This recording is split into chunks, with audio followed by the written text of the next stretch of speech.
In a world overflowing with noise, opinions, and endless chatter, how can a man truly rise above and command fear, respect, and obedience without uttering a single word?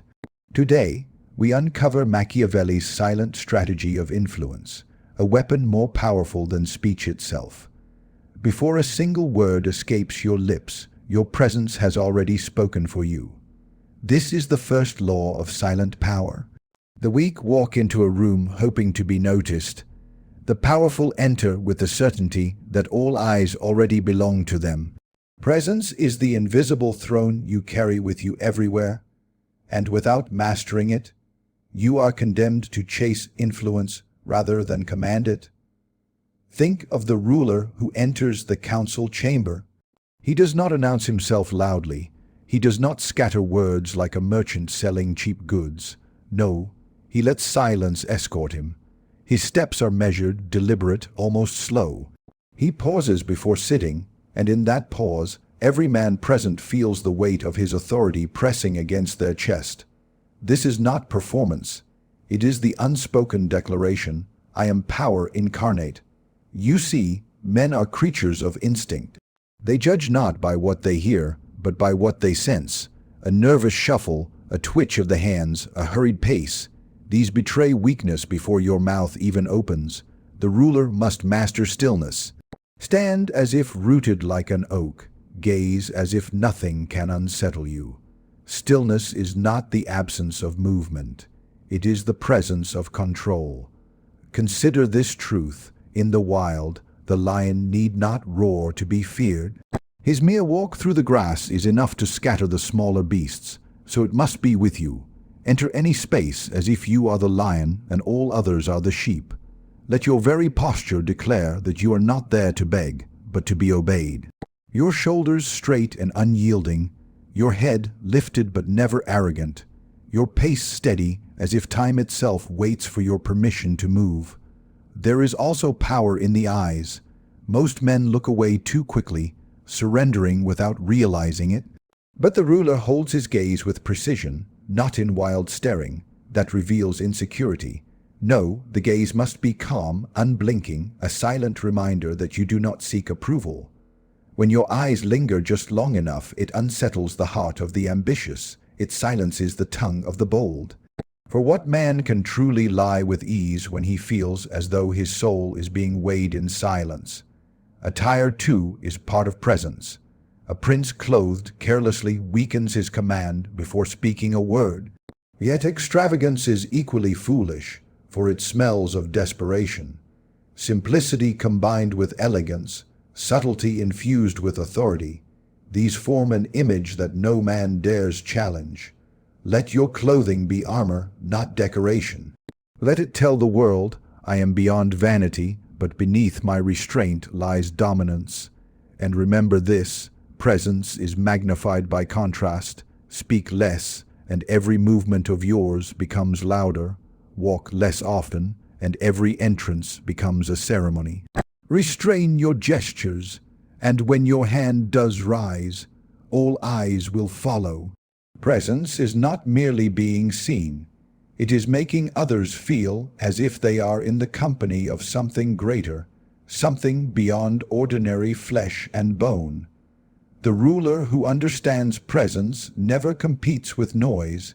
He becomes the silence that swallows it. He does not chase respect. He makes respect a natural consequence of his existence. Men will lean closer, women will fall silent, rivals will hesitate, not because of words, but because your very being has become the command they cannot disobey. This is the power of presence, the unspoken weapon that precedes all other forms of control. Words are arrows. Once loosed, they cannot be recalled, and most men in their weakness waste them recklessly, firing blindly until their quiver is empty. But the ruler, the master of influence, does not squander his words. He knows that silence itself is a weapon sharper than any tongue. Where others rush to fill the void, he allows the void to deepen, and in that abyss of silence, men expose themselves more fully than they ever would under questioning. Observe the common man in conversation. The moment silence falls, He grows uneasy. His pulse quickens. His mind scrambles for words to fill the emptiness. He speaks without thought, reveals without caution, and begs for the comfort of noise. It is in these moments that the ruler gains his advantage. By simply withholding speech, he turns the silence into a mirror, forcing the other to confront his own fear, his own insecurity, his own weakness. Controlled silence is not absence, it is presence amplified. To remain silent without intent is mere passivity, but to wield silence as a tool is dominance. Imagine two men locked in discussion. One speaks constantly, eager to persuade, desperate to be believed. The other listens, offers no interruption, no reaction, only stillness. By the time silence is finally broken, it is not the chatterer who holds the power, but the one who listened, who allowed the other to waste his strength. Consider the ruler seated among his advisors. One advisor urges haste, another warns of caution, yet another fills the chamber with arguments. All look to the ruler for a decision, but he remains silent. The advisors grow restless. Their voices rise, their tones sharpen, each one revealing more than they intended: ambitions, fears, rivalries. The silence of the ruler becomes a battlefield upon which his subordinates destroy each other. And when at last he speaks, his words, few and measured, fall with the weight of law. His silence has not weakened him, it has exhausted all others before him. Silence unsettles because it cannot be interpreted. Men cannot defend against what they cannot read. A glare, a smirk, a murmur, these can be understood and countered. But silence is the fog that blinds, the void that suffocates. To be silent is to deny your enemy the clarity he craves. And in that denial, you force him into error. He will over-explain, over-promise, over-commit. He will reveal the very secrets he sought to conceal, all because your silence compelled him to. The art lies not merely in refusing to speak, but in choosing the precise moment to withhold. A question left unanswered, a challenge met with a pause, a negotiation stretched by silence until the opponent grows impatient and folds under his own anxiety. The ruler knows that every second silence increases pressure like a tightening rope around the neck of his rival. The longer he waits, the more unbearable the silence becomes, not for him, but for the other. There is also silence in response to insult. The fool believes that by attacking with words, he can provoke the mighty into rashness, but the ruler does not answer. His silence is more crushing than 1,000 retorts, for nothing wounds the pride of the offender more than realizing his insult has vanished into emptiness, unworthy of acknowledgement.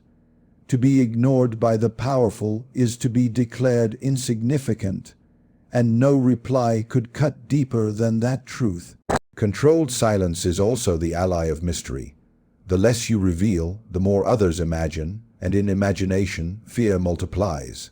The silent ruler becomes unpredictable, unreadable, a figure of speculation. His enemies wonder, what is he thinking? What does he know? What will he do? Their fear does not come from what he says, but from what he withholds. And as their uncertainty grows,